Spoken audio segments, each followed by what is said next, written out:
Smoke ਤਦਾਰਕ ਦੇ ਹਵਾਲੇ ਨਾਲ ਕੇਸ ਦੀ ਸਮਾਅਤ ਕਰਦਿਆਂ justice Shahid cream Lahore high court ਨੇ ਸਮੋਕ ਦੇ ਖਾਤਮੇ ਲਈ ਸਗੀਆਂ ਪੁੱਲ ਉੱਤੇ 1.5 ਲੱਖ ਰੁੱਖ ਲਾਉਣ ਉੱਤੇ director PHA CTO Ali Nawaz ਦੇ ਇਕਦਾਮਾਤ ਨੂੰ ਸਰਾਹੁੰਦਿਆਂ ਆਖਿਆ ਕਿ ਸ਼ਹਿਰ ਵਿੱਚ ਵੱਧ ਤੋਂ ਵੱਧ ਰੁੱਖ ਲਾਏ ਜਾਣ।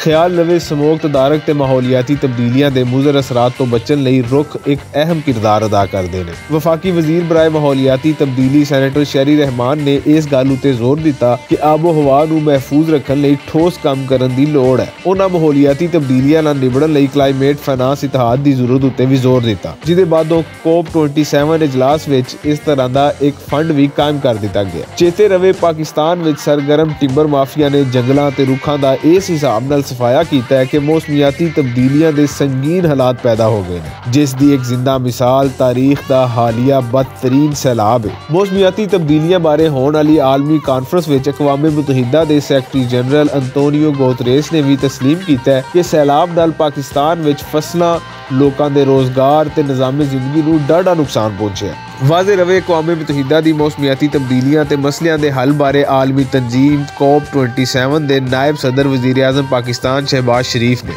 जिन्हां नूं 195 मुल्कां विचों ये एजाज़ हासिल होया। ये एजाज़ इसलिए मिलिया कि उन्हां माहौलियाती तब्दीलियां दे हवाले नाल मुल्की, इलाकाई ते आलमी सतह उत्ते बड़ी मौसर आवाज़ चुकी है। पाकिस्तानी अवाम नूं भी चाहिए है कि वह मुस्तकबिल दे खदशात तो बचन लई ते माहौलियाती असरात तो महफूज रहने लई वध तो वध रुख लाण।